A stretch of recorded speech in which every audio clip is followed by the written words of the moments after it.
We'll be looking at reassessing the security architecture of the Federal Capital Territory as a way to, get solutions towards the ravaging insecurity, the senseless kidnapping and killings of innocent Nigerians and residents of the FCT. On today's edition of our discourse this morning, we will be talking to a U.S. Captain Bishop Johnson, a retired U.S. Army personnel who is now a national security and defense strategist based in the Federal Capital Territory to help us reassess the security architecture of the Federal Capital Territory and the ways we can resolve this current ugly trend.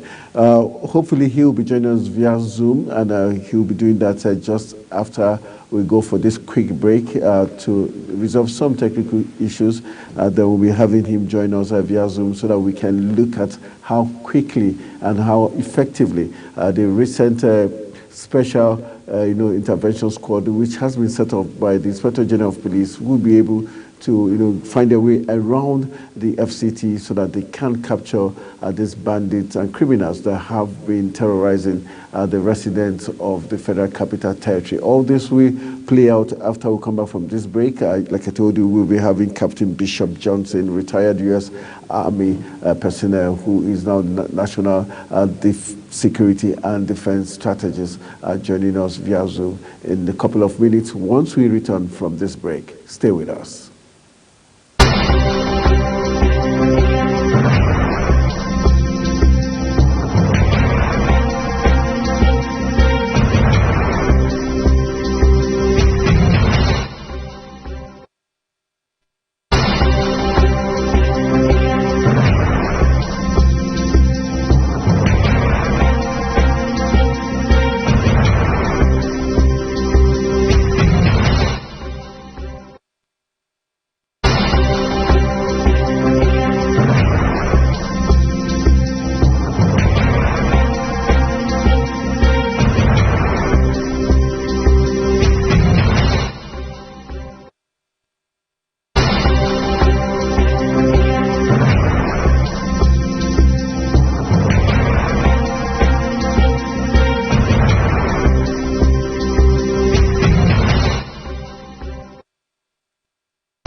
Welcome back from the break. You're still watching Africa's Finest Breakfast Show, Global Morning, and it's now that time that we have been waiting for. Let's see how we can help the recently formed Special Intervention Squad by the Inspector General of Police to help curb the spirit of insecurity in the FCT. All right, we've been joined online by Captain Bishop Johnson, retired from the U.S. Army, a national security and defense strategist based in Abuja here. Captain Bishop Johnson, so to say, nice to have you join us this morning.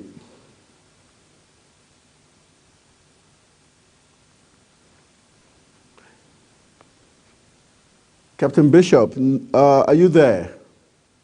I am here.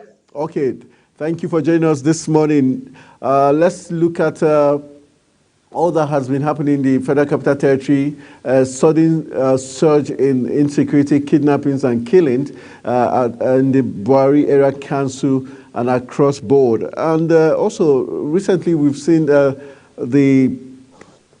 meetings, emergency security meetings held by the FCT minister, the president and the service chiefs, and which led to the Inspector General of Police setting up a special intervention squad.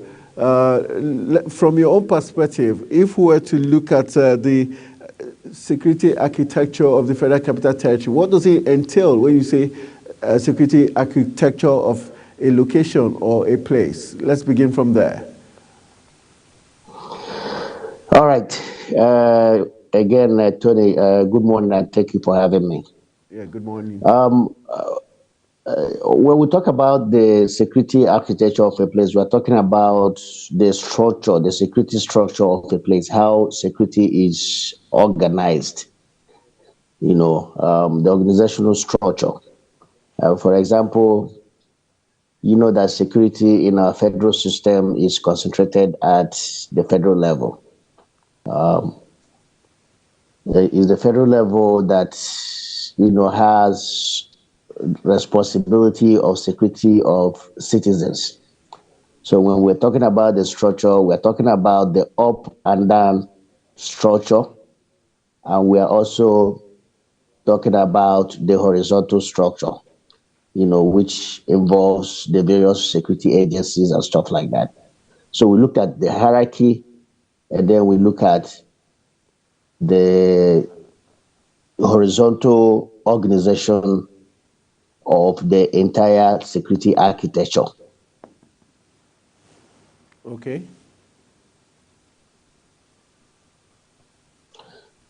So basically, I don't know if I made myself clear, if it's understood what I'm trying to explain. How we are utilizing our security assets, how we are managing it, who controls it, okay, and who utilizes it. All of those things combined is what I meant by security architecture. And so some of us have been saying that, look, these things has to be decentralized. Particularly the police. Okay. That's how it's done in other jurisdictions.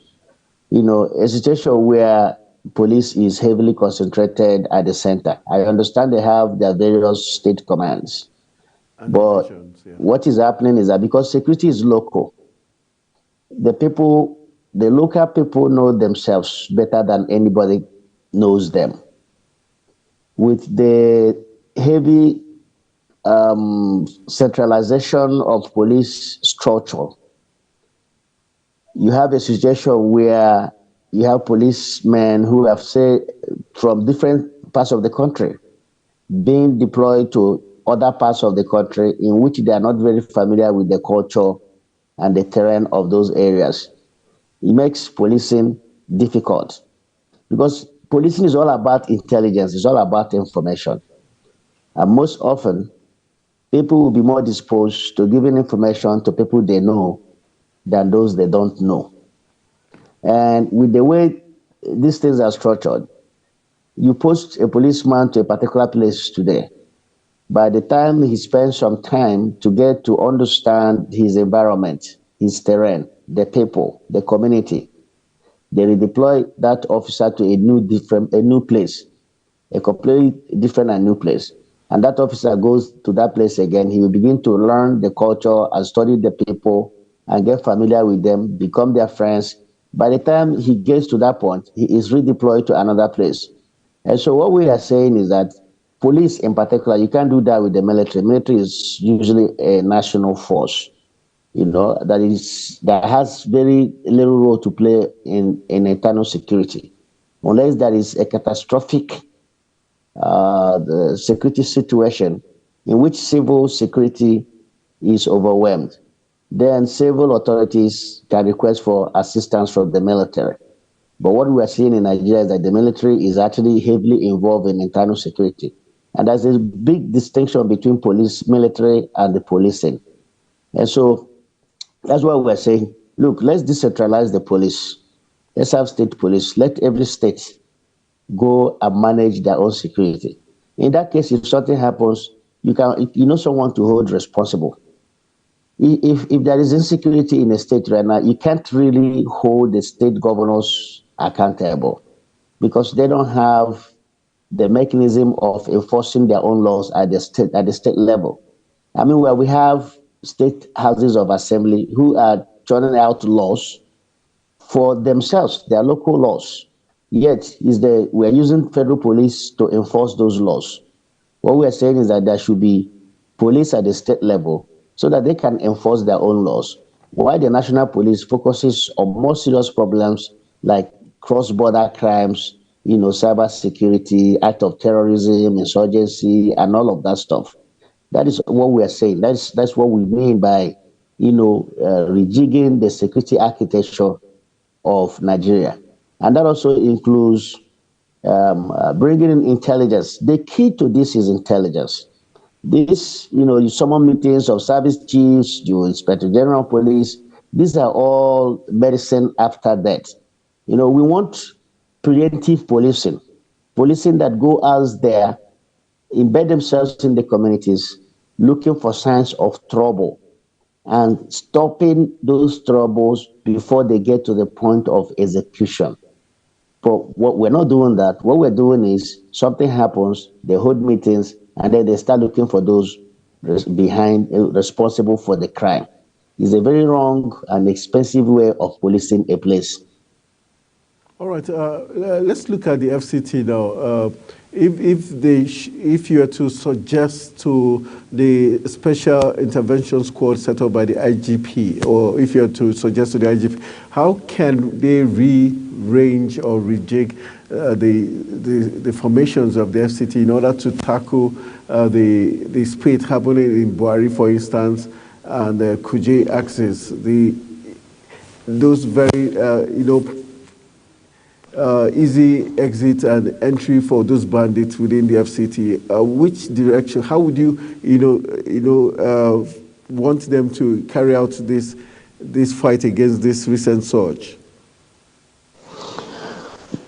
Well, we have to look at it from the perspective of the immediate and the long term. I think what they're doing now is immediate because something has happened. You have to go in there and reassure the confidence of the people. And that is why they are setting up the squad that the IG is setting up, so that they will have more boots on the ground in the area that is affected. That's only a temporary measure.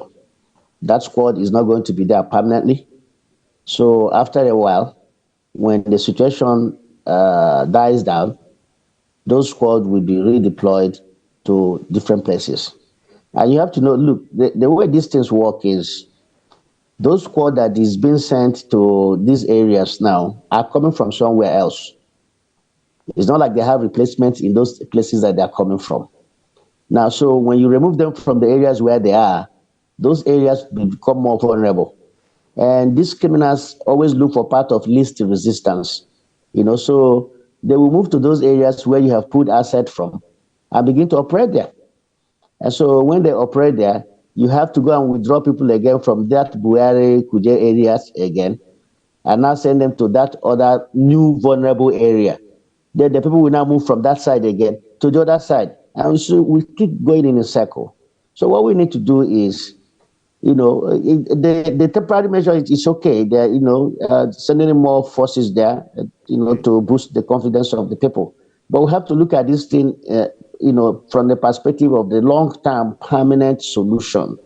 And the long-term permanent solution is having more boots on the ground, having enough policemen and women who are permanently stationed in those areas, and who should focus more on the aspect of preventing crime, preempting the crimes before they take place in the first place, right? Okay. And the way that we can achieve that, because the burden of policing Nigeria, because of the size of the population and even the landmass, the federal government alone cannot shoulder the burden of policing the entire Nigeria. Okay. So the states have to bear some burden of providing security for themselves. And by the way, that's one of the tenets of democracy, is that when you ask the people to go and govern themselves, you must also allow the same people to be able to secure themselves. But what we have in Nigeria is a situation where we have asked the states to go and govern themselves, but we're not allowing them to secure themselves because we are the ones determining their security, and how they police themselves. So there are a lot of work to be done. The temporary measures are okay for now, but that is not the solution to the problem. Solution to the problem has to be a permanent one. And the permanent one is rejigging our whole entire policing architecture constitutionally. And even removing, I would even suggest that we remove police from the Constitution. Because as you and I know, constitutional amendment process is a very complicated and difficult one. If we remove it from the Constitution, it will be more flexible for government to be able to make changes from time to time on how it can police itself through act of the National Assembly, through laws. That's how it's done in other places. There are no places where police is embedded in the Constitution, such that if you want to make changes, it's difficult for you to make those changes because you have to go and do constitutional amendment, which is a very long, tedious, and complicated thing to do. I want to ask, okay. Go ahead. I want to ask, do you think it was deliberate putting in the Constitution? Because we're talking about the politics of insecurity. Do you think that's one of the politics of insecurity by putting it in the Constitution? And why is it impossible, or why has it not been thought of the fact that it should be removed from the Constitution, knowing fully well that it has not delivered its mandates so far so good? Well, I would say that it was deliberate or intentional or political. Understand, before now, Nigeria was not having this level of insecurity that we're experiencing. The insecurity in Nigeria started a little bit over a decade ago. Before that time, Nigeria was a very relatively peaceful place with very minimal, security violations. And there's nowhere in the world where you have absolute security. What you can get is, a relative security that is sufficient for people to go about their normal socio-economic activities. So within the last decade or so was when we began to experience this high level of insecurity. And by that time, the police was already embedded in our constitution. The police is being treated like the military. It's not supposed to be so. The military can remain in the constitution, because their job is different from that of the police. It doesn't require much changes. But police has to be more flexible, on how, we reform and utilize them. So it wasn't deliberate. It's not. I don't think that they envisage that Nigeria is going to have this level of insecurity in the country. But having known that, we have to move to change it. But like I pointed out earlier, making amendments to the Constitution is difficult. You're going to need two-thirds majority of members of the National Assembly to support it. And you're going to require two-thirds number of our 36 states, the houses of assembly, to be able to be in support of it. And we have seen very wonderful proposals put together to amend our Constitution, and they fail. Because even when it gets the number at the national level, you don't get the required number of states to support it. One of those examples is the area of local government having their own, having more autonomy to be able to run their own affairs, which is also contributing to insecurity. Because if the local government and our traditional institutions, like it used to be in the past, have some level of autonomy in which they can manage their own security, you will see that this insecurity is going to reduce. Because like I said, security is local. The local people know themselves. They know their terrain better than a stranger who comes to their community. So a lot of work has to be done. Giving local government more autonomy is part of it. It's isn't part of the restructuring of security architecture that we're talking about. Because a local government chairman ought to be held accountable for any security breaches within their jurisdiction. But you can't do it now because they don't have control of any security architecture, within their local areas. And so that is why we are having this problem. You know, there's been a lot of agitations for state policing, and people have their own opinions on why we shouldn't have it. There's the fear that state governments can use it against their political opponents. There's also fear that they will use local policing to maltreat, non-indigenous people. But a lot of all these things, the federal government can put in place regulations that will make sure that some of those fears are allayed. This is not the only place that we have these several layers of security. We can learn from those other places what they are doing and why they have been successful with what they are doing. So we're not going to be reinventing the wheel. Instead, what we're going to be doing is looking at what other people are doing, bringing it down to our place, to Nigeria, and domesticating it, based on our own local culture, traditions, and attitude. All right. Since you're talking about local policing now, let's talk about the issue of Nigerians bearing arms like we have in the US, where people have the right to bear arms. Do you think it's getting to that time when the federal government has to probably allow Nigerians bear arms as a way of self-defense in order to also help the security forces that we do not have in adequate, quantity? I'm not one of those that suppose that. If you ask me, yes, it has gotten to that point where people should be able to defend themselves, right? Because the government has failed to protect the people. There's a social contract between the government, the states, and the citizenry. And that social contract is that the citizenry will subject themselves to the control of the state and protection of the state, while the state will be responsible for protection of the citizens. It appears that that social contract does not exist, while the citizens have agreed not to protect themselves, but to allow the state to protect them. The state is failing them in that regard by not adequately protecting them. Now, to solve the problem, as far as I'm concerned, does not require everybody carrying arm. If you have it like that, there will be bloodbaths in Nigeria. The problem is going to get worsened when everybody carries their own individual arm. You don't go to a place that is on fire instead of trying to find a fire retardant to put out the fire. You now pour more fuel into the fire. Of course, the fire is going to increase and eventually explode.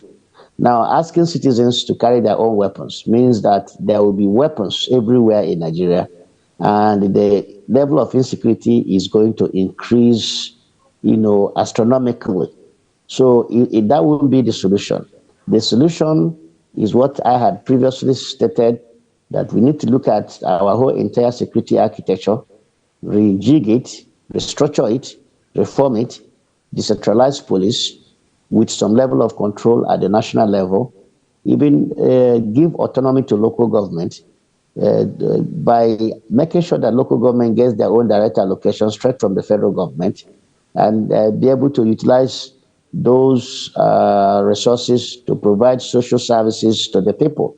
You see, security is not all about the kinetic and physical security of tracking people down and shooting and killing them.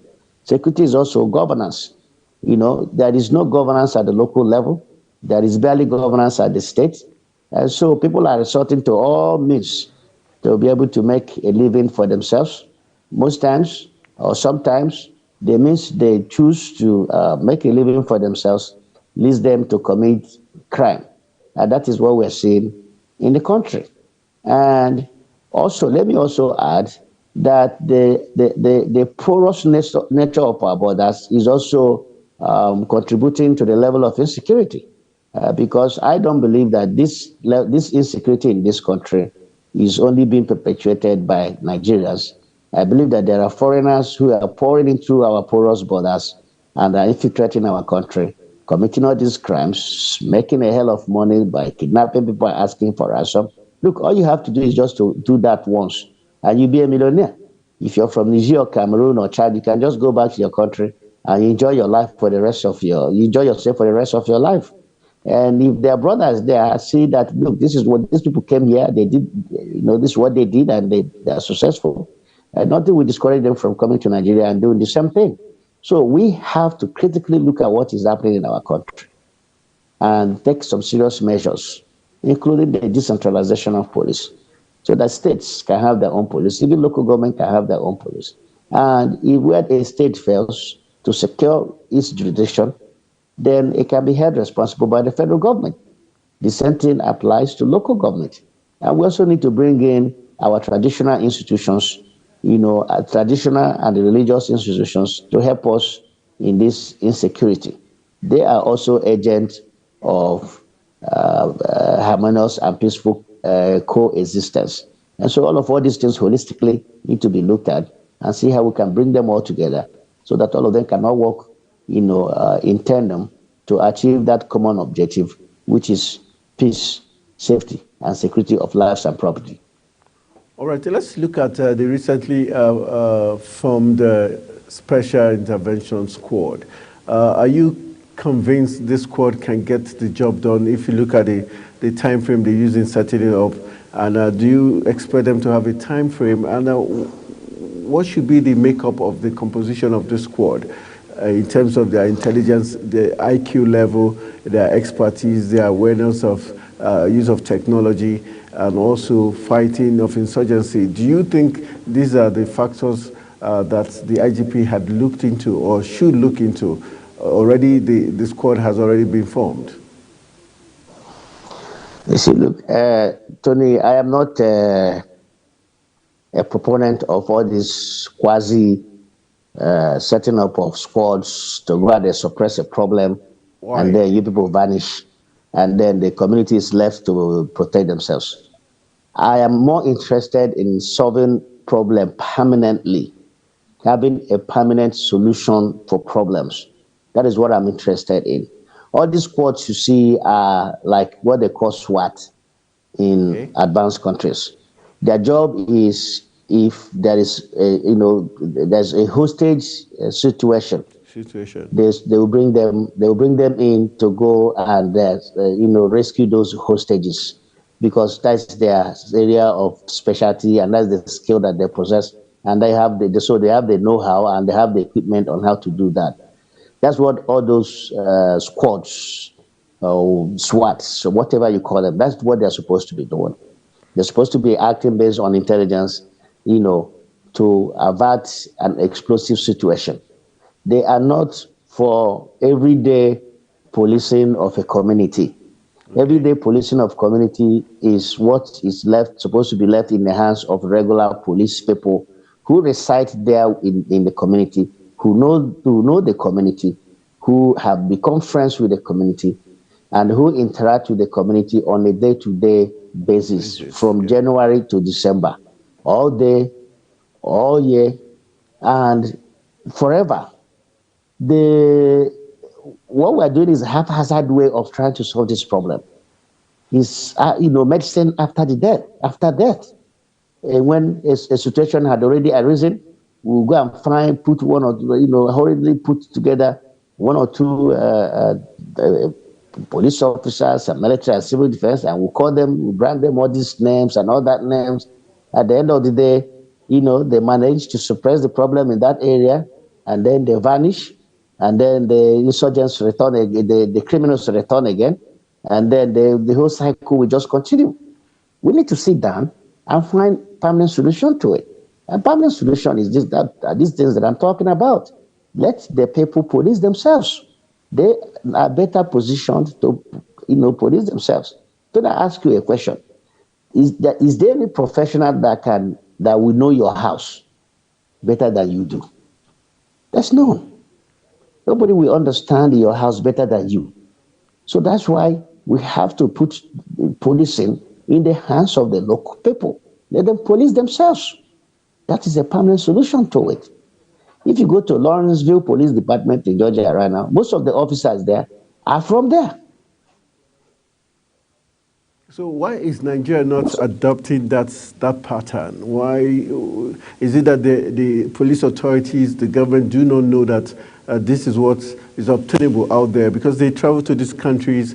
We know the Nigerian police tells us they go out for cross, to other countries to learn how the policing is being done. Several times we've seen the U.S. police, set up come to Nigeria also to give them some training. Why are they not picking those very key and relevant, procedures of policing? They know. Tony, they know. It's just like every other thing in Nigeria.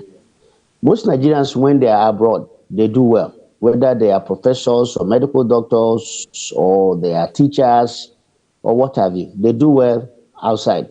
But when they return to Nigeria, they seem to perform less than they had performed overseas. And there is nothing that I can tell you that is responsible for that other than the environment, the culture in which they return to and where they operate. And so the problem is not the problem of the police. It's external, outside the police, the political class having the will to be able to reform the police for it to be in a way that it should be. Now, I'm not trying to be a spokesperson for the police here. They too have their own share of their own internal blame. Because sometimes when they want to make all these changes, of course, they will bring them in for their own input. They have always been very reluctant to change. They don't like to see changes. They want to continue to operate in the same old way that we have been operating that has been giving us this same result. You see, you can't do something over and over again and expect a different outcome. The outcome you're going to get is the same outcome that you got yesterday if you don't make any change. So there has to be that political will. But politicians, both at the federal and the state level, should be ready and willing to reform the police. Police is not going to agree to be reformed because it seems to me maybe they are enjoying the status quo. Is it the they see what corruption happens that they are outside. enjoying? Is it the corruption that they are enjoying? Anytime you want to make a change, they see that they look at it as if you're bringing competition. That you are bringing in people to compete with them for the resources which the resources anyway not enough, which is one of the other factors that people are saying that look, we don't have enough money to fund the police that we have now. Where are we going to get more money if we expand the police? But that's not correct. If you see, there are things that police do in other places that they are not doing here, and they're bringing revenue. Giving traffic tickets, that various other things that they do that help them to generate revenue to fund, their operations. All of those things can be looked at, and we do the right thing. So police has always seen, anytime you want to make a change, they will always look at it from the perspective of competition. Somebody is coming to take away their function. But look at what has happened in Nigeria when there was that political will to make some changes. For example, when Olusegun Obasanjo became president, he created ICPC. Okay. The function of ICPC was previously being done by the police. All right. ICPC is doing that function, specialized function, and they are very effective. Okay. Look at the EFCC. What EFCC is doing today was previously being done by the police. EFCC is doing it, and is doing it very well. They have created a different culture for themselves. Look at Federal Road Safety Corps. Okay. Federal Road Safety Corps was also the job of the police. Look at Federal Road Safety Corps is doing now. They are doing their job very effectively because they created a different culture for themselves, different from the culture that is prevalent in the Nigerian police. All right, let's wrap our conversation up by what would be the key points to help the Nigerian police force, the special squad that has been set up to succeed in quelling this recent spate we've been seeing, a lot of killings, kidnapping and killings, and also the issue of citizens paying ransom. The defense minister, Mohammed Badaru, has said Nigerians are making it worse by paying ransom. What's your take on this? Tony, it's intelligence, intelligence, intelligence. You see, security is far more than, you wear uniform and you carry a weapon. Sure, that is necessary because their presence deters criminals. But we have to place a lot more emphasis on gathering intelligence.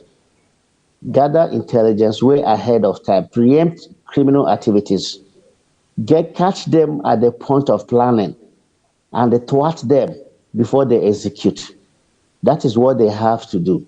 I know now what they will do now is, wear uniform, carry weapons, and they will invade the area. Sure, the criminals will not come back while they are there, but they know that they will not be there forever. Sooner or later, they are going to leave. So when they leave, the criminals will return again.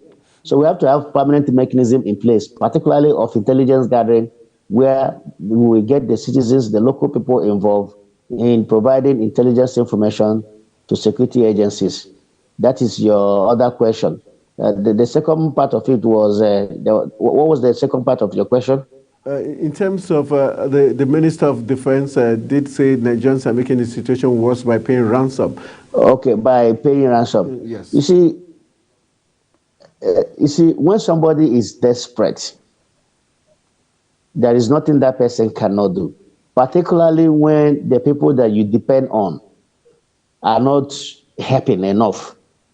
If the police or security agencies had rescued the family members of all these people, there will be no need for them to pay ransom. Sure. The people are frustrated. They are in position where the lives of their family members are at risk. Of course, they will do whatever it takes to save their lives. Life has no duplicate. It's not something that can be recreated. Once somebody is dead, that person is gone forever. And so if a family member has the means to prevent that person from being killed, they will do that, particularly in a situation where the government that has the responsibility of saving the lives of their family members are not able to do it. I'm not saying that they don't succeed in sometimes. There are cases that security agencies have gone in and they rescue the people. But as humans, there's always going to be that fear that, look, this thing is taking too long. The longer it takes, our family member is going to be dead. So that's why you see families paying ransom. Sure, it's not helping them because it has made this thing become a commercial enterprise in which these criminals are making a whole bunch of money out, making a fortune out of people's misfortune. And by so doing, people all over the country are looking at them. They are learning. Criminals all over the country are looking at what is going on. They are learning. They are copying, and they want to replicate what their fellow criminals are doing in other places in their own domain to be able to make money. So the ransom that are being paid has made the thing a commercial enterprise and is making it to spread across the country. But, sometimes you can't blame these family members because they must save the lives of their family members. All right, thank you very much.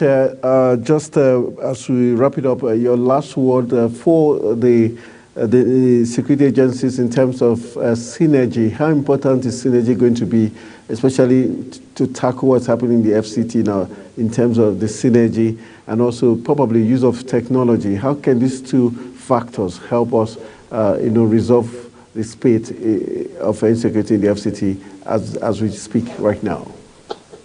Very critical, very, very critical.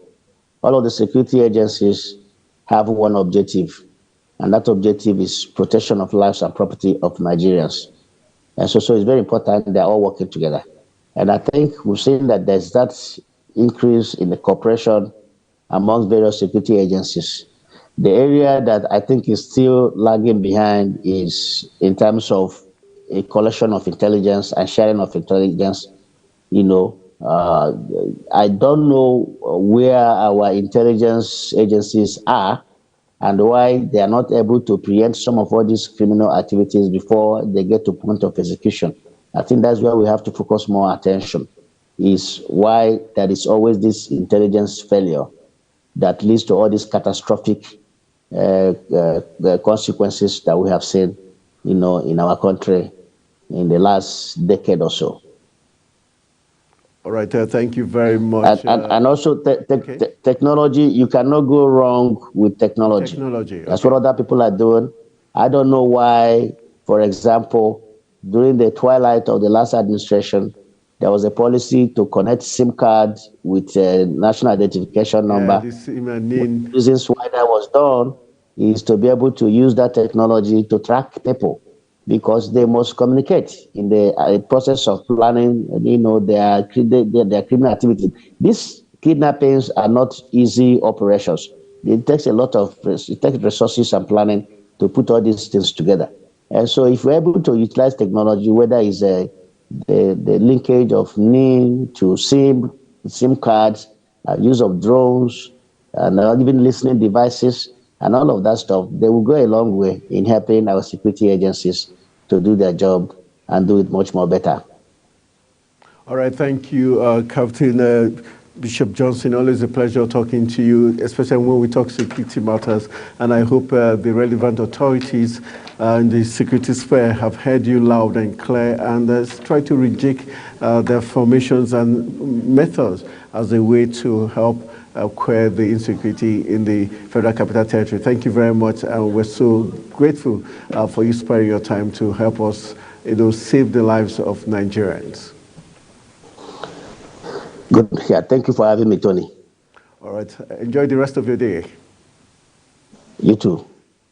All right, we've been talking with one of Nigeria's finest experts in terms of security personnel, Captain Bishop Johnson, who served in the U.S. Army. He's back home here as a national security and defense strategist and helping the security formations across the country, especially the FCT, to see how we can safeguard lives and property. That's how much we're going to give to you this morning on the Africa's Finest Breakfast Show at Global Morning, talking about all the different aspects of our national lives that's very, very important to us.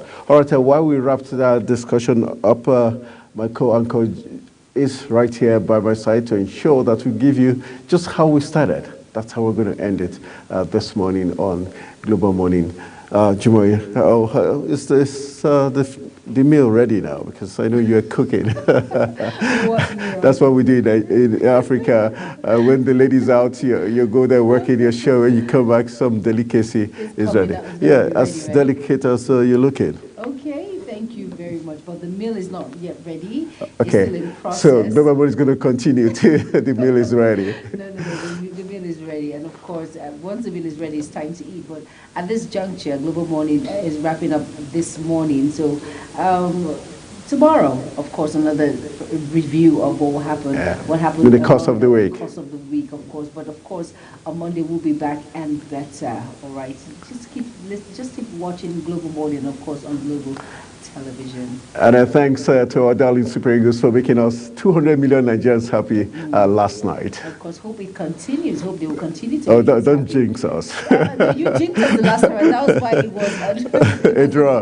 Okay. But no problem at all. I'm sure you're celebrating now. The celebration continues, right? Definitely. The party is live studios of Global Television. If you can make it, we're waiting for you. Well, of course, join us, like we said, on Monday. But don't forget, for those of you that missed out on what happened the course of the week, well, tomorrow is a chance for you to watch the Global Morning Review. Remember to keep watching Global Television. African Finest Show, Global Morning. I am Jumai Mante, and my co-anchor that really doesn't know maths.